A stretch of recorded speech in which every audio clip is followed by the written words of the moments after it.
Thank you very much for having me. I am thrilled to be here and to share some of our work about American kestrels. But before I get started, let's have some fun. I am going to tell you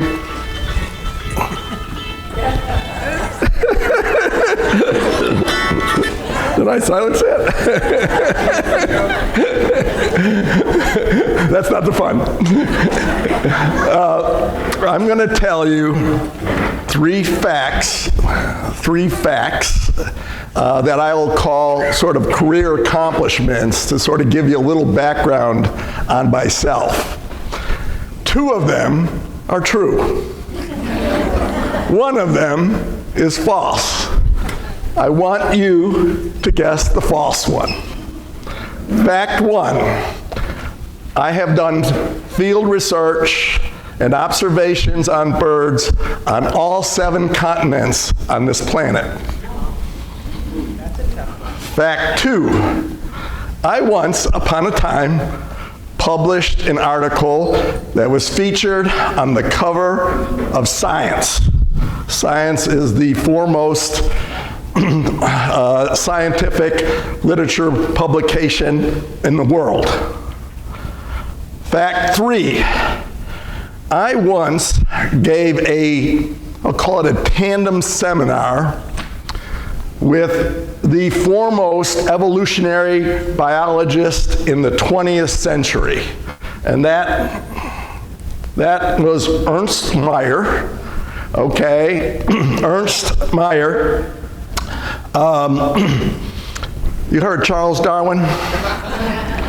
Well, Charles Darwin was the foremost evolutionary biologist in the 19th century.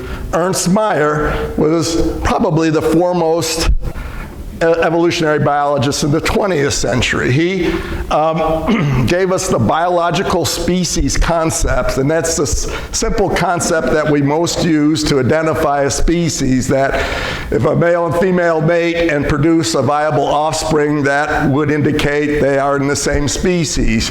He also was the key architect of what's so-called modern synthesis, is where all the different subdisciplines in biology, genetics, physiology, ecology were sort of brought under the framework of evolution. And he also was a major developer of the allopatric speciation model, which is what we believe resulted in most of the species on this planet, where there's a separation of a population, a geographic separation. Those populations evolve separately until they can no longer produce viable offspring. Okay, I gave a tandem seminar with Ernst Mayr a number of years ago. Which one is the false one? The 7 continents? Okay, cover of Science? Tandem seminar with the foremost evolutionary biologists in the 20th century. This one is true. I did a presentation in Florida, and Ernst Mayr was doing an hour presentation, and they invited me to give a presentation, and I gave a presentation. The room was filled, 300 people. Ernst gave his presentation first, and then there was a short break. Nobody left, and I gave my presentation. I also did an article featured on the cover of Science a number of years ago. I have only done research on 6 of the 7 continents on this planet. That is the false statement. I will go there soon. Study penguins. Okay. Which one did you miss? Antarctica. I will go there soon and study penguins.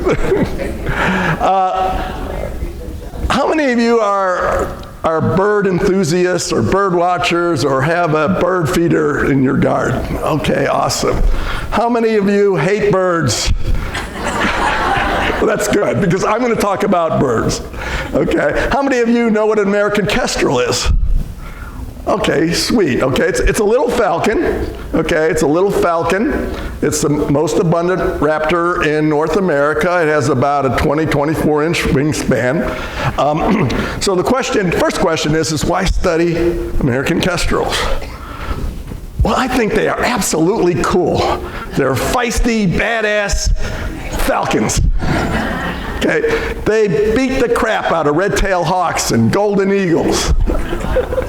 So that's one reason to study American Kestrals. Another important reason to study American Kestrals is that they have been declining for 6 decades and nobody knows why. And that's one thing that stimulated our research. Another factor, there's been lots of hypotheses, okay, just really quickly. One is that Cooper's hawk, a little bit larger hawk, those populations have been increasing. They're bird hawks. That could be a factor. Disease, parasites has also been considered a factor. Habitat loss, of course. We're developing too much land, not leaving enough for our birds and our wildlife. Pesticides, especially rodenticides, are a suspect.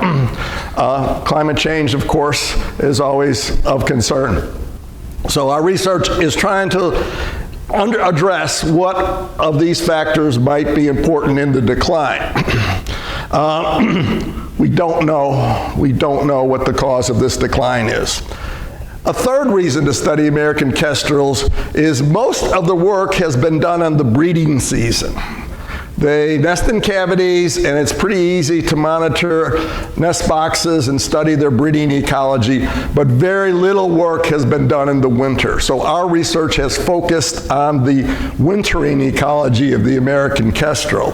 So here's an American Kestrel, that's a male, and we study what we call Kestrel blobs. Okay, there's a Kestrel blob right there. Okay, they often use power lines along roads. Our general research objectives are to understand and study the wintering ecology. Our first question, the population around here is primarily a wintering population. And the first question is, do they show faithful use of the same site fidelity year after year? And so we wanted to address that question first. That way, if they did that, we could actually study their survival from year to the next year.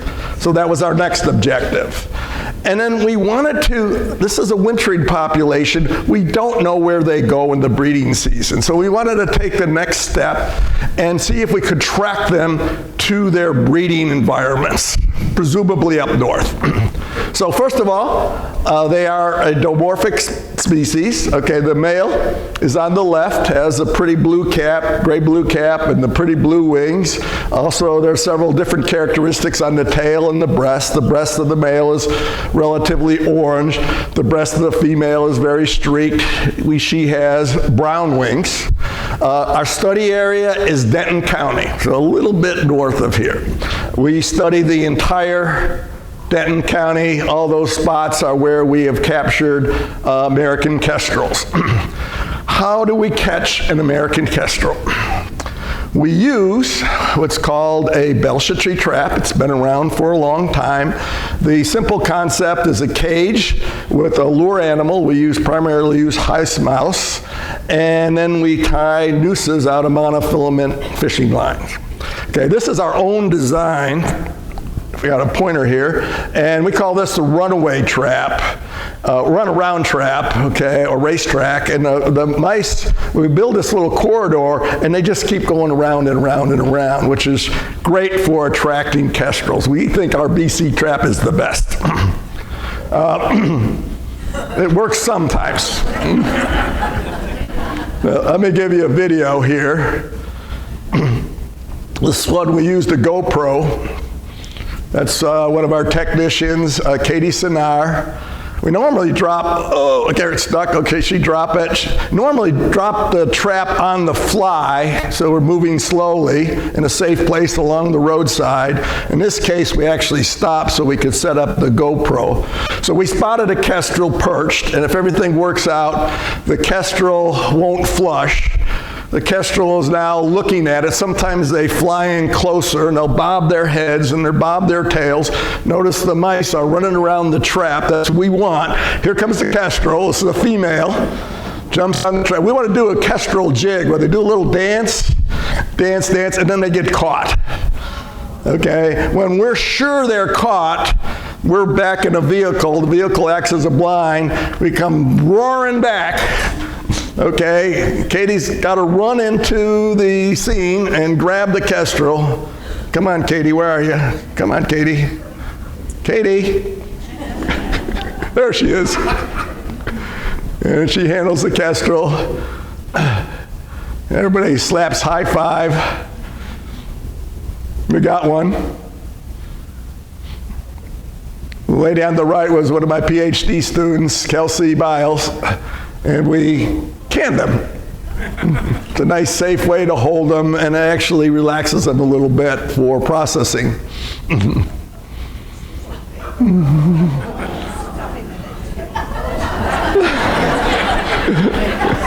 I had to drink a couple of cans of Welch's grape juice for this. I built this can in 2016, and the students haven't replaced it. We're still using the same can. Okay, so we color band them with these color bands. We take a variety of measurements. We also, as a secondary marking, we use a DAR mark on their breast. So again, we're putting in the can. Here we're measuring the bill size. We do mark them. The bands have a code on them. 2-character code, 3-character code, so we can identify the birds. But those codes are really hard to see. You got to get a certain distance. The Kestral's got to be sitting. We use a telescope to get those. The dye marks are a lot easier to see. The dye marks, however, only last during the winter season because they'll molt those feathers in the summer.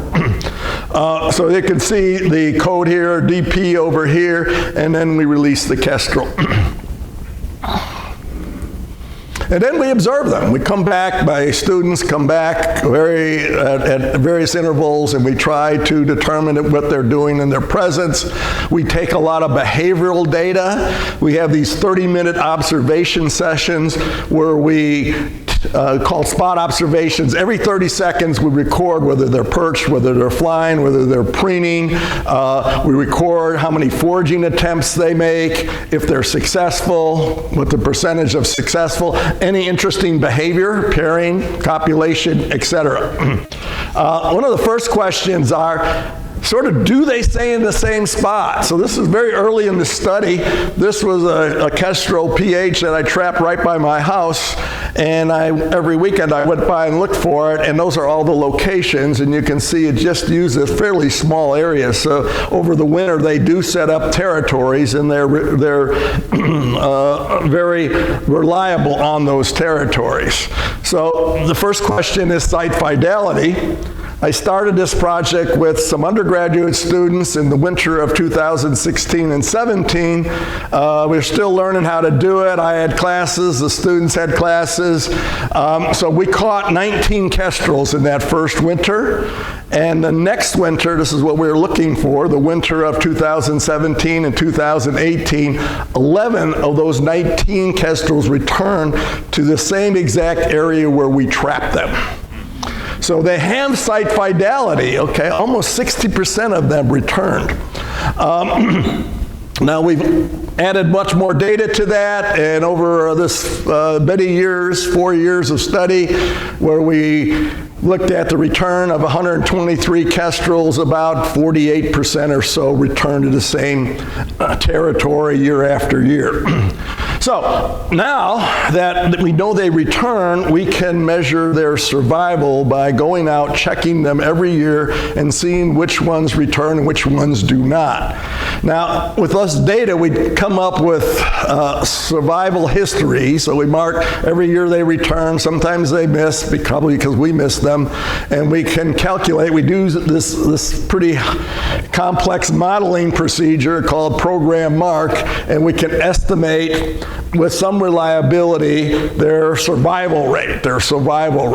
So here's, again, Denton County, the locations where we trap birds, and the color codes refer to like the different years they were captured. So this is my student Kelsey Biles' PhD project, and she found that the annual survival doing this modeling was about 72%. We got some confidence intervals from 64 to 89%. The juvenile survival, one question we had, do the juveniles survive the first year versus the older birds? And it turns out the juvenile survival is just as good as the older birds, about 80%, which is pretty phenomenal. So there's no statistical difference between adult and juvenile survival. We also looked at kestrels that were using more urban habitats versus more rural habitats. We didn't find any difference, about 71, 72%. It did vary. We also tested whether females or males survived better. It varied from year to year, but one year, 2018, female survivor was statistically higher. But the other year, sometimes male survival was higher, but it was not statistically different. So the gender survival varied by year, we think, because of different environmental pressures. For example, in colder years, we think females do better. Warmer years, males do better. Females are a little bit larger, so they can deal with the cold temperatures a little bit better. Here are the data for 4 years. And you can see N is a sample size of number of kestrels, and since that's always increasing. The highest survival was the first year, where we had almost 89% survival, but notice that was on a very small sample size of 19 kestrels. The data gets more robust in the later years because of the larger samples. So looking at the confidence intervals, we can reliably say survival varies between about 64 and 81%, which is actually really high for a bird of this size. We did a weighted average, which is our best estimate of survival, and the survival was about 72%, which actually is way higher than anybody else reported for kestrels. We also looked at survival through the course of the winter season because we checked the birds every month, and our survival December through February was almost 100%. Okay, it actually averaged out about 98%. The lowest was 96%, averaged about 98%, and so our best estimate is just during the course of the winter season, 98-99% of the kestrels survive.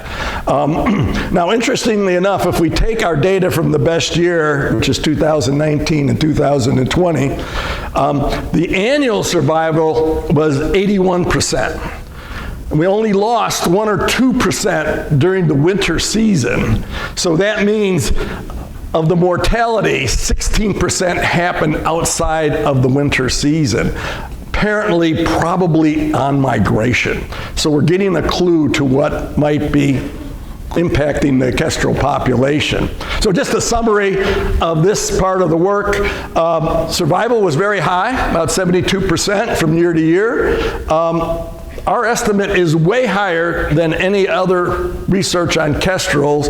I will point out they used different techniques and they all had smaller sample sizes. So we think our data is a little bit more accurate, at least for North Texas.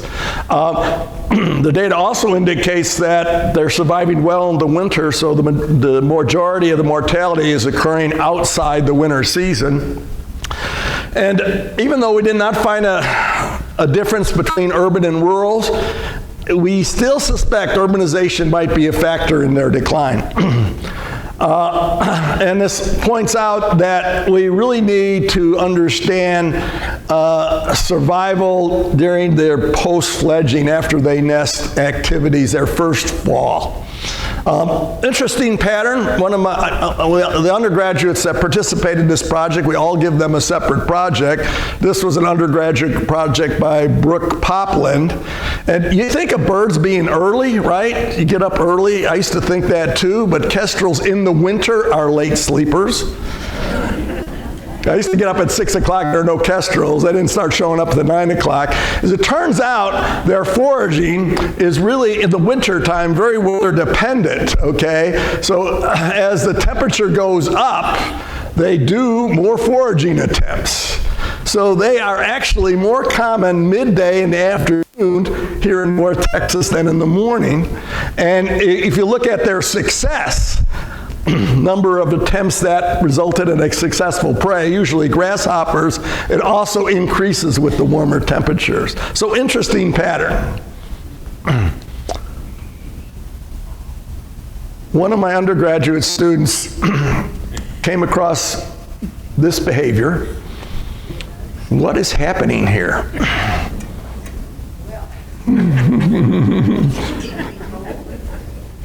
What is happening? They're mating, okay? But this one is a little unusual. Do you know why it's unusual? There are 2 females. If you look, females have a barred tail like that. This is the bird on the bottom, and that female, the bird on the top, has a barred tail. So my undergraduate assistant texted me right away and said, Jim, has lesbianism ever been documented in American Kestrel? I go, well, I don't know. I don't know every little fact in the literature. We'd have to look it up. And I thought it was unusual, so I said, hold tight, stay on those birds. I called up my graduate student. I said, are your traps and mice still around? She said, yes. We dropped everything. We ran out to the study site, got there about an hour later. Okay, this was March 17th. This was the COVID year. And we trapped both females. Okay, now my student was very astute, and she already recognized, even before we marked them, that there was a difference in the tail feather pattern. So look at the barring of E17 versus the barring of E20. So she was already recording the copulations of who was on top, how long it was taking. Of course, we trapped them within an hour, and now we marked them. Now this would be more credible for a scientific publication. She watched these birds for about a month. They copulated constantly. And they switched positions, so it was equal. And then I challenged her. I said, why don't you look at the literature and, why don't you write a paper, my undergraduate? And she did that, and she found out there was never a record of a female kestrel mounting a female kestrel. In fact, there was never a record of a female bird of prey of any species mounting a female bird of prey. Lots of records of male-male copulations. And there's only 1 or 2 records in all of birds of females mounting females. So she took the lead on writing the article, got a nice little publication out of it, and she's the lead. It's got a lot of attention because there's a little bit of different fact. Okay, another interesting thing, okay, sometimes research leads to really interesting findings, is we found out these are wintering birds. They're not supposed to be breeding, but a number of them do pair during the winter time. And they, like males and females, just sit side by side, okay? They will copulate in the winter. Okay, they will L-preen, that's when one kestrel preens the other kestrel. So they were clearly pairs, okay, and they would be there throughout the winter. So these things occur between October and March 15. Our population is, when we go out in the winter, we trap the birds, we don't know if they're migratory or not. We do check them in the summertime, and about 10% are residents. So about 90% of our wintering birds leave, they're migrants. So that's what's shown in this pie chart. So 24 out of 254 stayed, they were residents. However, about 20% of the birds wintering here we classified as a pair because they exhibited some pairing behavior. About a quarter of those we actually saw copulations in the wintertime, and another quarter we actually saw the males feeding the females. So there are true pairs, and then many of them would disappear. They are truly migrant. Okay, which leads us to the big question. the big question. This is my graduate student, Brooke Prater. Where do they go to nest? Remember, we're working on wintering birds. So we wanted to document the full annual cycle. We thought was a real challenge. Now, I'll just talk about migration. Migration was observed by amateur scientists in the Middle Ages. The birds in the summer disappeared. Okay, and they came up with some hypotheses. Some people said they dug in the ground and they hibernated. Other people said they migrated. Well, the migrators got it right. Okay, there's about 200 species in North America, 200 species in Eurasia that are long-distance migrants. American kestrels are considered short-distance migrants. Okay, where do they go? Of course, our birds go to Central and South America. European birds go to Africa. So we tried several things. We first tried what's called a geolocator, one of these things. They only cost about $250, and they monitor the day length. They can give you the location, latitude and longitude, but there's a lot of error, like 150 kilometer error. Then we got these archival GPS units, which are a little bit more sophisticated. They cost $500 a piece. And what they do is they're a GPS receiver, so they get a very accurate location, and then they store it on the unit. The trick is you have to capture the bird and get the unit to download. And when we started this, I thought I could recapture the birds. Not true. They're too smart for me. So the geolocators all fell off or gave us no data, so that failed. And the archival GPS units, we had trouble trapping the birds. So we kept trying, we put 20 of these things on. We kept trying and trying and trying, and I finally trapped one, and this was the COVID year. And this bird had the unit on for 18 months, okay? You can see it's about to fall off when we captured the bird. And we're all excited. We plugged it into the computer to get the data. We had 5 locations, okay, should have been 200 locations. And they were all in the middle of parking lots or on the roofs of big warehouses. So something about that must have pushed the signal up to the satellite in those unique situations, and we got a court. But that's not where Kestrels spend a lot of time. Those are very biased. So that failed. Then there was a new technology. It came out about 5 years ago that we thought we'd solve our problem. This is one of my graduate students, Nancy Coletta. And these units they're archival GPS units.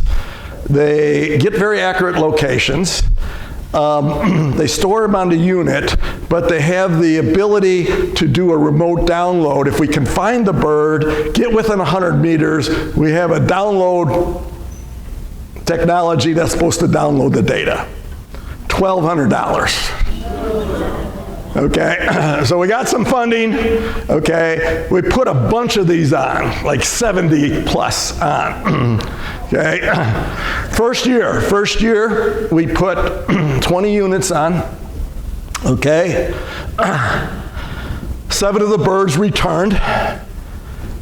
We tried to one bird we couldn't find during the download period. The download period is very defined, so we couldn't get a download. We attempted to download on the other 6, and only 2 worked. Okay, this is our first one. We're excited. RW, he was captured, well, interesting story. RW was first captured in the winter of 2018, 2019, and then we accidentally recaptured him. Remember I said you can't recapture him? Well, sometimes the accidents happen. We accidentally recaptured him in the winter of 2021, and my graduate student at the time said, Jim, this is a very old bird. We shouldn't put one of these $1,200 units on it, we're wasting our money. And I said, it's a survivor. I'm just going to put it on there. It came back the following year, the winter of 21, 22, and we got the download. Okay, this is the second one. This is DM. Okay, it was captured the winter of 2021, and then we resighted it in the winter of 21-22, and we got a successful download. If this works, this is a video of me releasing the bird. When we first released it, we take the videos every time we use a unit just to make sure they fly really well and document that. So this is our first bird. Okay, winters in North Texas and flew up to northern Nebraska. And then this unit continued to work, most of them don't, and this is the spring migration. It nested up here on some property owned by Nature Conservancy, and then it flew right back to its winter territory the following winter. There's some more details because we're getting these very precise locations. We can measure their home range. So this depicts the home range on the wintering ground, about 200 hectares. That's almost a square mile. And we can do it on the breeding range. Again, this is a little bit larger, a little bit over a square mile, 300 hectares. This is the second bird. This is DN. Again, we caught him in North Texas. Went up to Nebraska for a little bit, but then came down and actually bred in northwest Kansas. Okay, we did not. The unit failed on the following fall migration. We did get data on its wintering territory here, its home range. Again, pretty close to 200 hectares. It did a stopover over a 6-day period here near Netoma, Kansas, before it eventually got to Nebraska, and then it came down back into Kansas for its breeding territory, again about 200 hectares.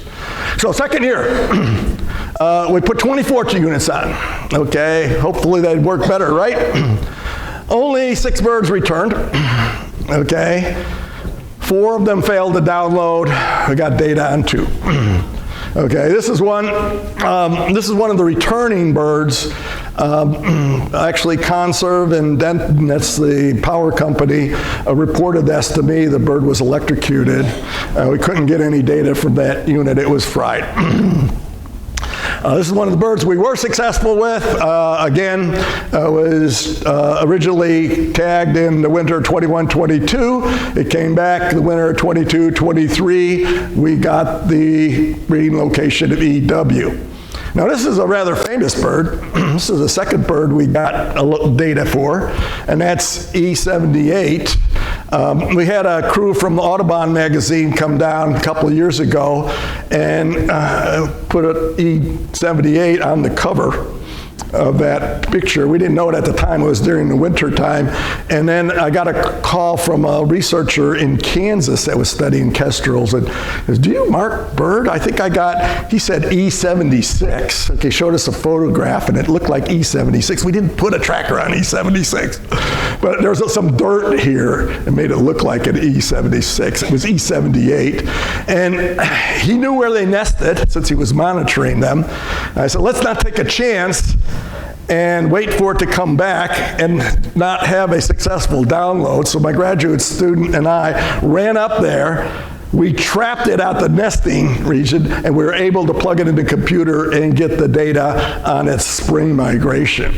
So this is what E78 did. It was a first-year bird, so it was a young bird. Interesting pattern.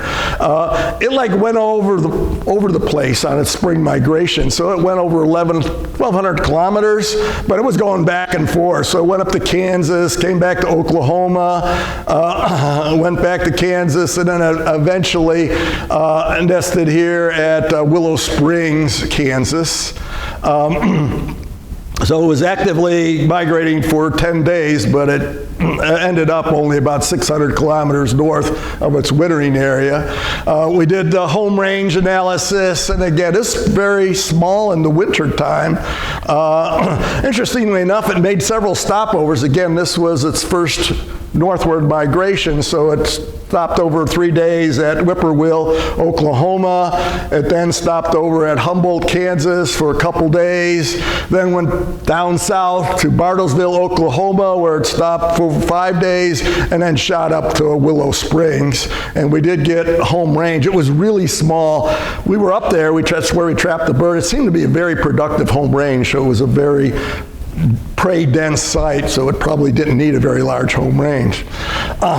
So have we made some progress? A little bit. Then new technology came out. Okay, this is called a Global Systems Monitoring Communications Tracker. $1,600. We're running out of money. Okay, what this is, it's solar powered. Okay, it's a GPS unit receiver, records the very exact location, but it communicates with the cell phone towers.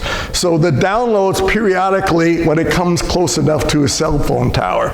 This is what's going to work, right? And the first one worked.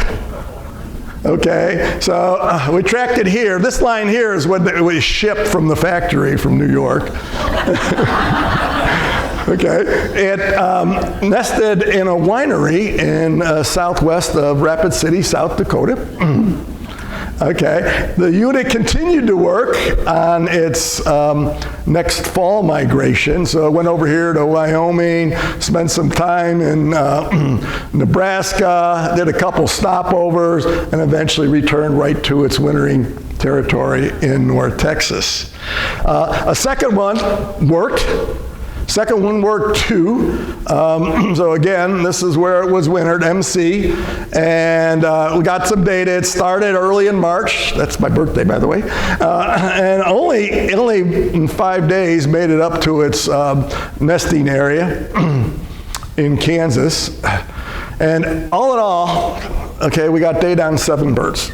7 birds to understand their full annual cycle, some males and females, different age groups, the different techniques we used, closest town where they wintered, and the distance to their wintering area.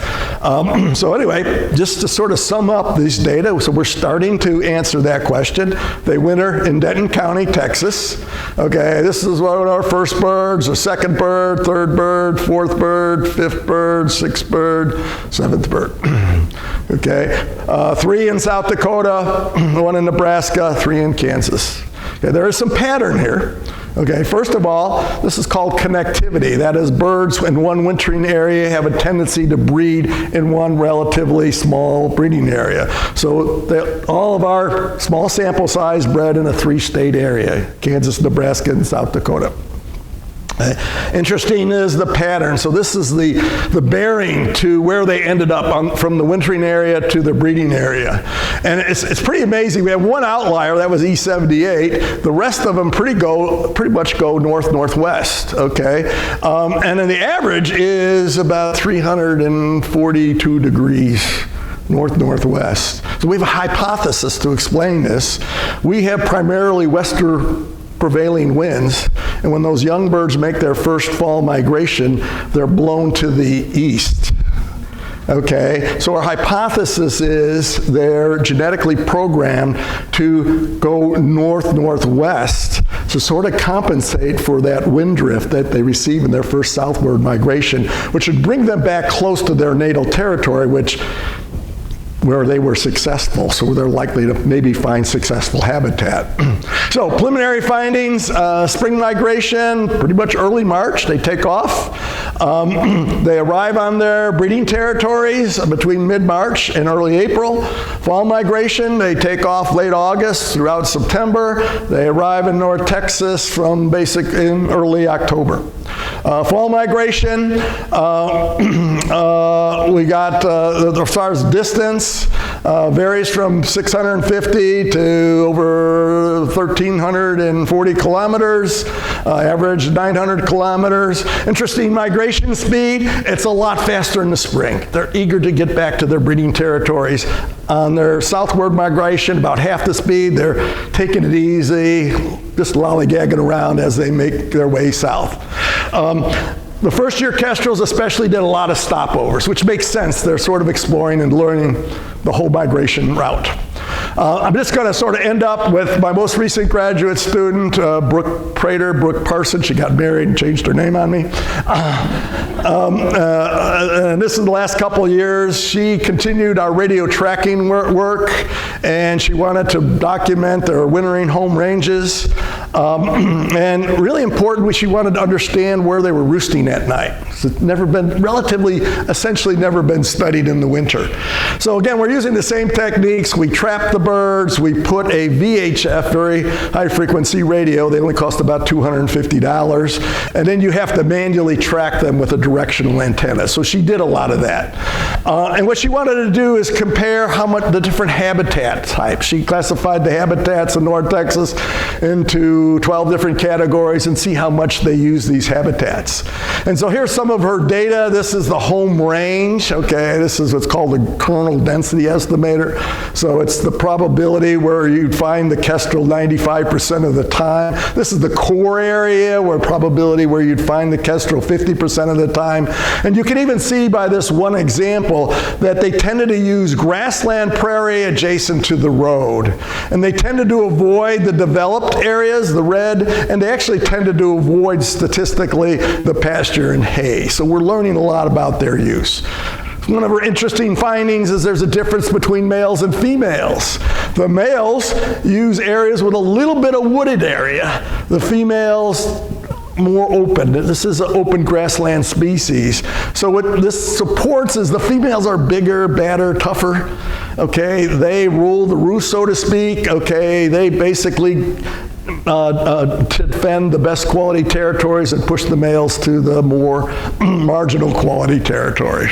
And this is really interesting. Okay, this is an index called interspersion juxtaposition index. It's a measure of how patchy the environment is. So a high interspersion juxtaposition index indicates there's a mix of smaller grassland areas mixed in with small woodlands with small developed areas. So as the patchiness increases, the probability of a kestrel using that is significantly more. So they need this mix or patchiness of environment. The other thing is the cavities. Okay, we know kestrels use nesting cavities, but what do they use in the winter? Well, they use cavities. We call this the mean green kestrel. You can see the kestrel in the circle, and he roosted in the UNT football stadium right there. So here's the sort of the summary. The primary place that kestrels winter, okay, well, number one, 96% of the roost sites were in man-made structures.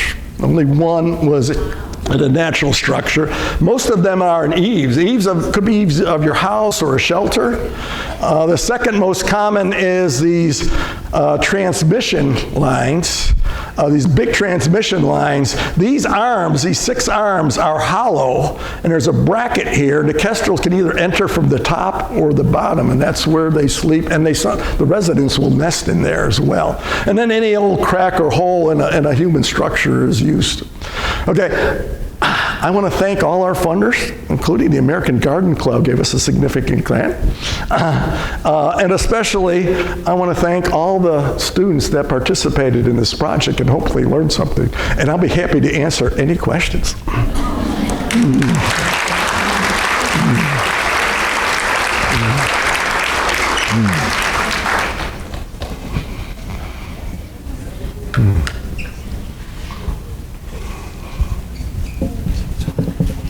You mentioned your funding source. What primarily funds these expensive trackers that you are using? Most of them were funded through the Peregrine Fund, which is a nonprofit organization. So in the early years, they gave us about $200,000 to fund those trackers. So we can donate to your fund, is that correct? Yes, you can. Yes, you can. Yeah, we do have a donor program where we